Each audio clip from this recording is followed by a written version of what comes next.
He saw just another homeless woman at the base gate, a problem to be moved along.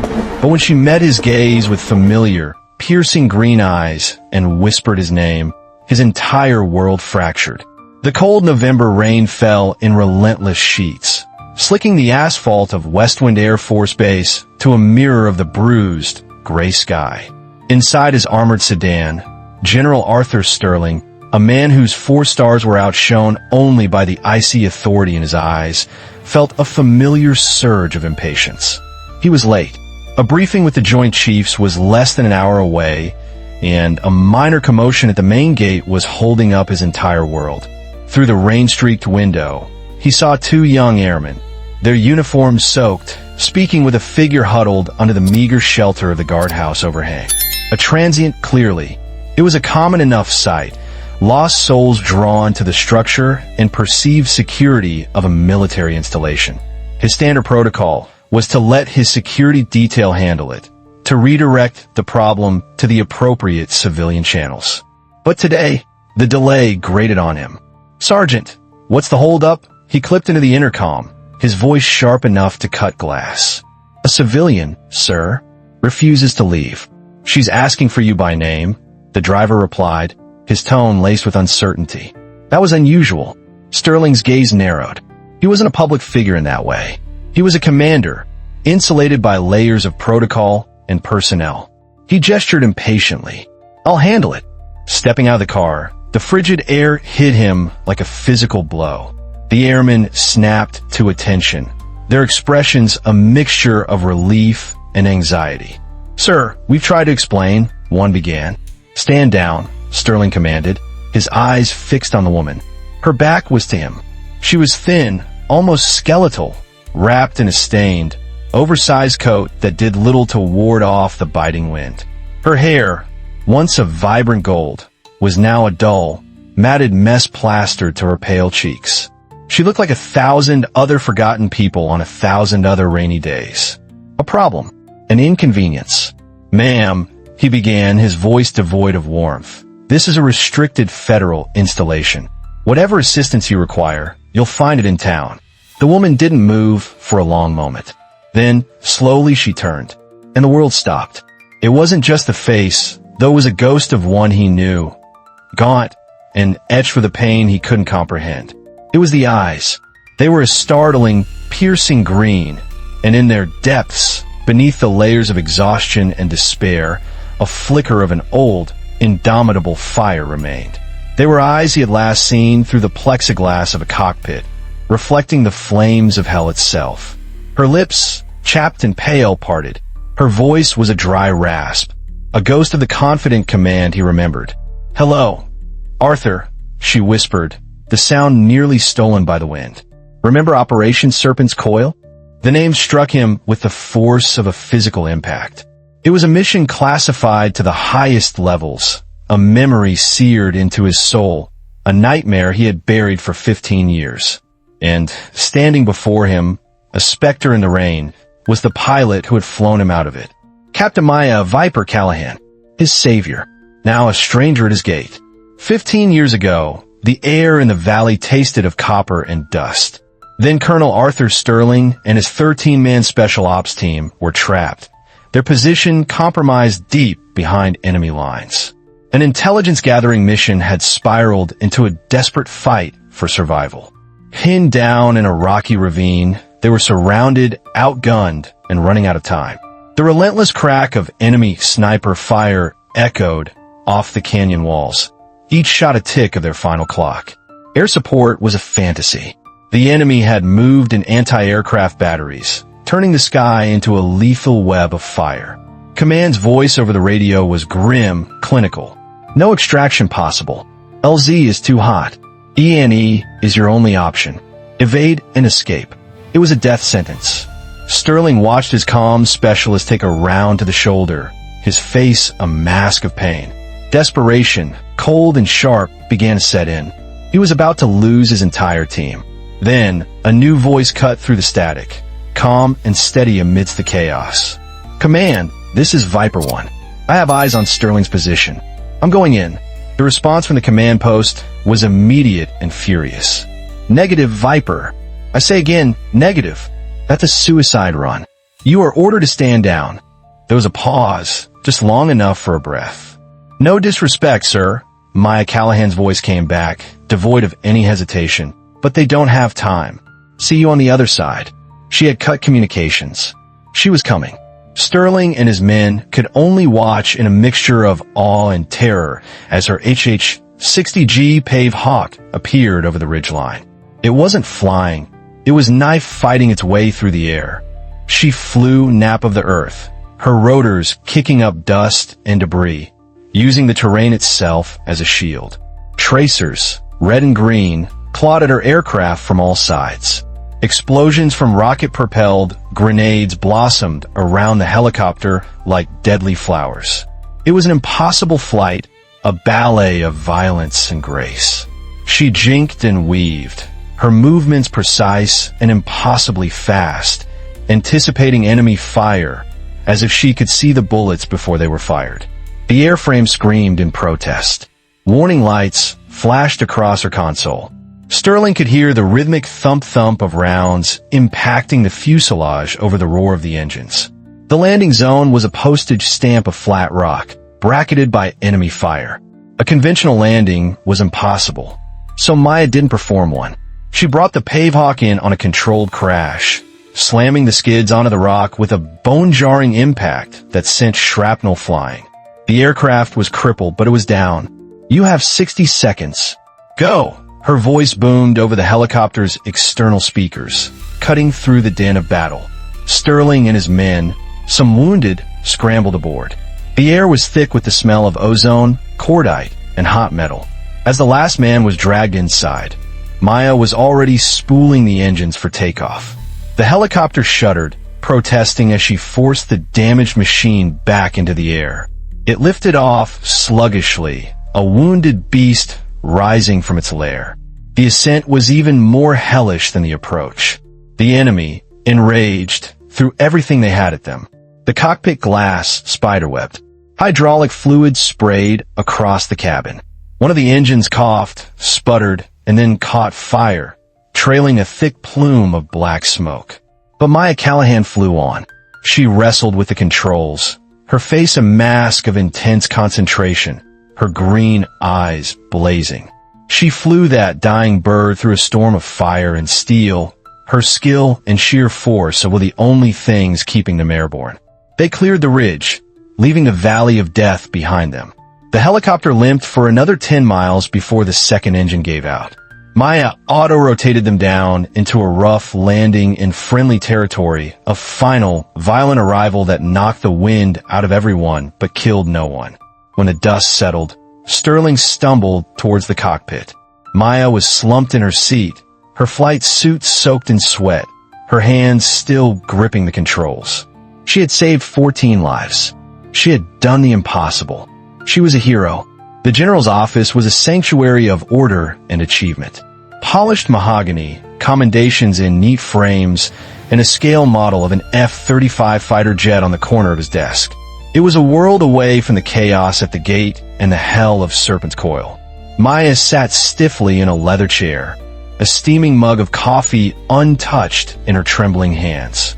The clean, dry clothes they had found for her seemed alien on her frail frame.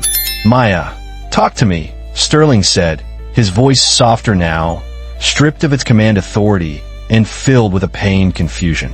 "The last I heard, you were promoted to major. You were a legend. You were supposed to be teaching at the academy. How does this happen?" She stared into the coffee as if seeing a different past in its dark surface. "A lot happens when the wars wind down, Arthur. The things that make you a hero in combat, they don't always translate to peacetime." Her voice was flat, devoid of self-pity. "It's complicated," she began, finally looking up. Her green eyes were clouded with memory. After the war, the Air Force started downsizing. Priorities shifted.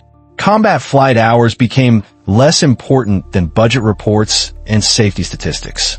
The skills that kept us alive out there became liabilities. Sterling knew the dynamic she was describing. The drawdown had been brutal, forcing out brilliant warriors who didn't fit the new, corporate-style military mold. But for someone like her, a pilot with a distinguished flying cross and a record of unparalleled bravery, it made no sense. What specifically happened? He pressed gently. There had to be an incident. Maya's expression hardened, a shadow passing over her features. She took a deep, shuddering breath. There was a training accident. A young lieutenant, he died. During a high-risk simulation, I was supervising. That doesn't sound like you, Sterling said immediately. You were the most safety-conscious pilot I ever flew with. It wasn't my fault, she said, her voice cracking for the first time. A catastrophic mechanical failure.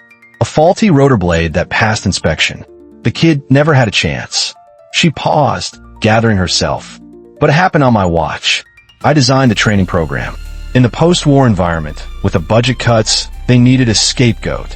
Any negative incident was a career killer. The ugly truth began to dawn on Sterling. Peacetime politics, risk-averse commanders looking to protect their own careers, the relentless need to assign blame. They opened an investigation, Maya continued. They said my training protocols were too aggressive, that I pushed my students too hard, that I fostered a culture of unnecessary risk. The very things that saved your life, Arthur. They offered me a choice. Accept full responsibility and resign with a general discharge, or face a court-martial that they would make sure I lost. He felt a surge of cold fury. They had taken her heroism and twisted it into a flaw.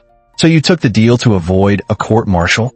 She shook her head, a flicker of the old viper defiance in her eyes. I took the deal to protect my team. The investigation was a witch hunt. If it had continued, they would have taken down 3 other instructors with me, good officers with families. Their careers would have been ruined over something none of us could have prevented. So I fell on the sword. I took the blame to contain the damage. There it was. The same instinct that had made her fly into a storm of enemy fire, sacrificing herself for the good of the unit. She had protected her people, just as she had protected his. But this time, her sacrifice hadn't earned her a medal. It had cost her everything. The system she had served with unwavering loyalty, the institution she had bled for, had thanked her by breaking her wings and casting her out. After I left the service, Maya said, her voice now a monotone recital of a long, painful story. I thought I could make it in the civilian world. I'm a pilot, right? That's what I do. She gave a short, bitter laugh that held no humor. But that general discharge was a black mark. It might as well have been a criminal record. Every commercial airline I applied to saw the finding from the accident investigation, failure to maintain adequate safety standards, and the interview was over. They didn't care about the context. They didn't care about my combat record. They just saw risk. Sterling listened, his heart sinking with every word. He could picture it perfectly. The polite rejections, the doors quietly closing in her face. I took what I could get, she went on. Flight instruction for rich hobbyists, flying cargo charters in rust bucket planes to remote locations, dusting crops.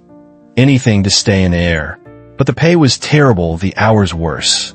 And the nights were the hardest. She finally looked at him, and for the first time, he saw the raw, unshielded trauma in her eyes. The nightmare started. Serpent's coil. The training accident. I'd wake up drenched in sweat, hearing the screams, the explosions. I couldn't sleep. During the day, I was jumpy, irritable. My hands would start to shake. She didn't have to say the acronym. PTSD.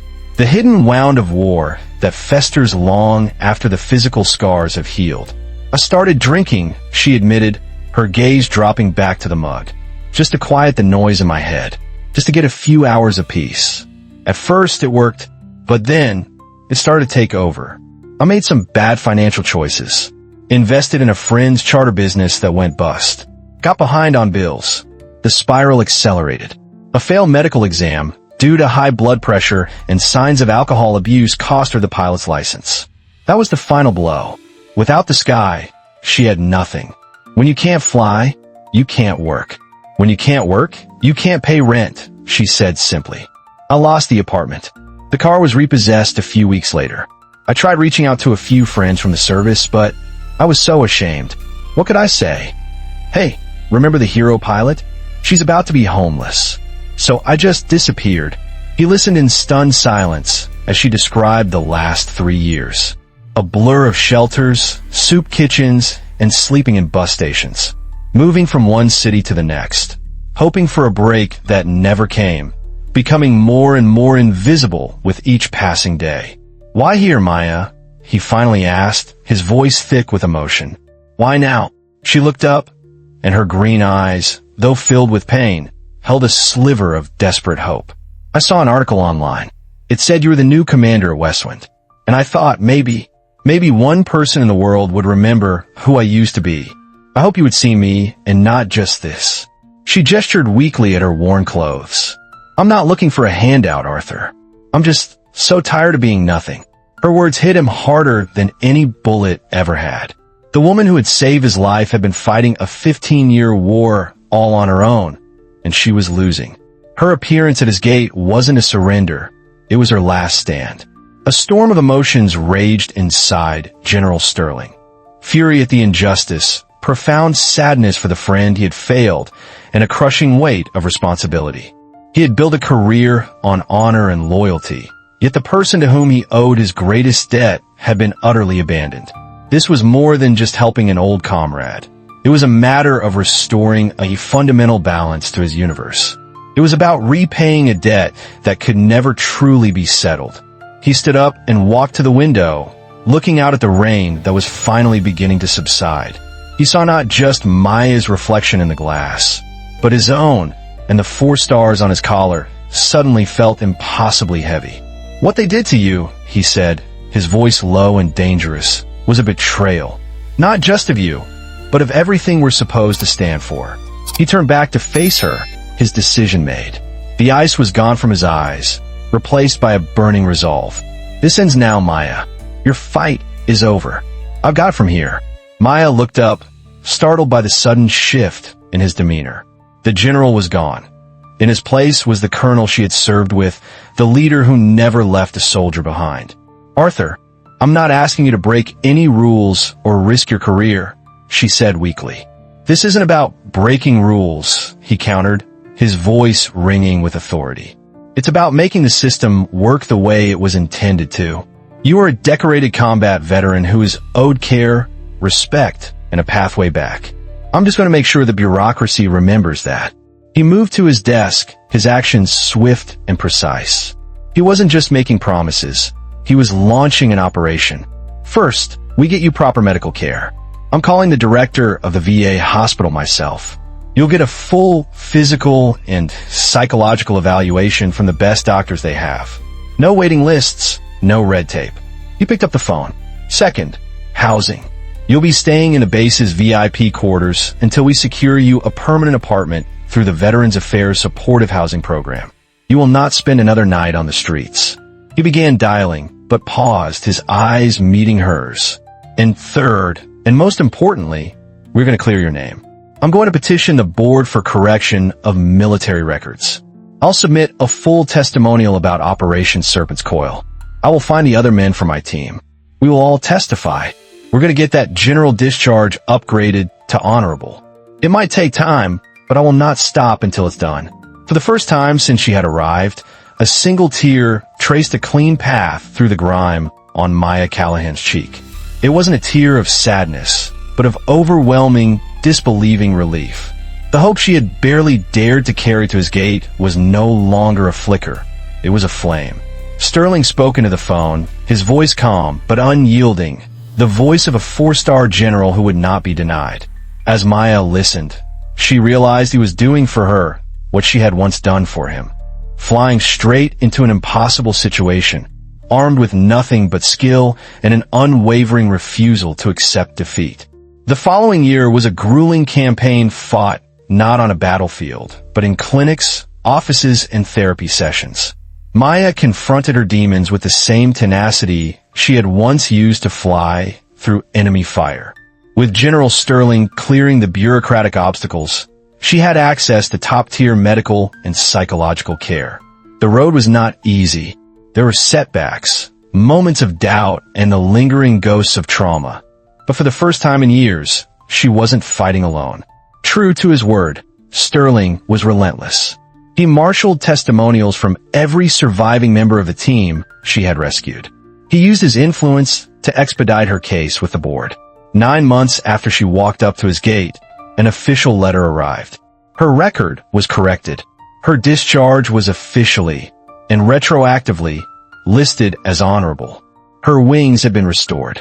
With her health regained and her name cleared, Maya began the arduous process of recertifying her flight licenses. She spent hours in simulators and with instructors, her innate talent reawakening like a dormant instinct. Within a year, she was not just cleared to fly, she was exceptional. She didn't return to the military. That chapter was closed. Instead, she found a new calling where her unique skills were desperately needed: the high-stakes world of civilian air medical services. 2 years after that rainy day at Westwind, Maya stood on a brightly lit stage in a hotel ballroom. She was wearing the crisp, professional uniform of a chief pilot for a major air ambulance service. She was being honored with the Pilot of the Year award for performing a daring high-altitude rescue in treacherous weather, saving a family of 4. General Arthur Sterling, the keynote speaker, stood at the podium. He didn't talk about budgets or policy. He told the assembled crowd of pilots and medical professionals the story of Operation Serpent's Coil. He spoke of a pilot named Viper who, 15 years ago, had risked everything to save him and his men. True heroism, he concluded, his voice thick with emotion as he looked directly at Maya, isn't a single act of courage. It's the enduring character that drives someone to serve, to sacrifice, and to keep fighting, even when the world has forgotten them. Maya Callahan taught me that some debts can only be repaid by ensuring that heroes are never left behind. When Maya stepped up to the microphone, her response was simple and steady. General Sterling saved my life, not in a helicopter, but by believing that everyone deserves a second chance. He reminded me that our past service defines our potential, not our present circumstances. I just hope I can spend the rest of my career proving his faith in me was justified. Today, Maya Callahan commands a fleet of life-saving aircraft. The green eyes that once stared out at enemy fire now scan stormy skies for people in need. Her story has become a powerful example in veteran outreach programs across the country. Have you ever looked past someone, only to wonder later what story you missed? Maya's journey is a stark reminder that heroes walk among us, often hidden by hardship. The general who almost dismissed a homeless woman learned that a person's true worth isn't in the uniform they wear, but in the courage they carry in their soul. If you believe that heroic service deserves lifelong support, share this story. Somewhere, a veteran who once saved lives is asking for help. Let's make sure we're listening. Please, comment respect to honor all the forgotten heroes like Maya. Thanks for watching, and don't forget to subscribe for more incredible stories.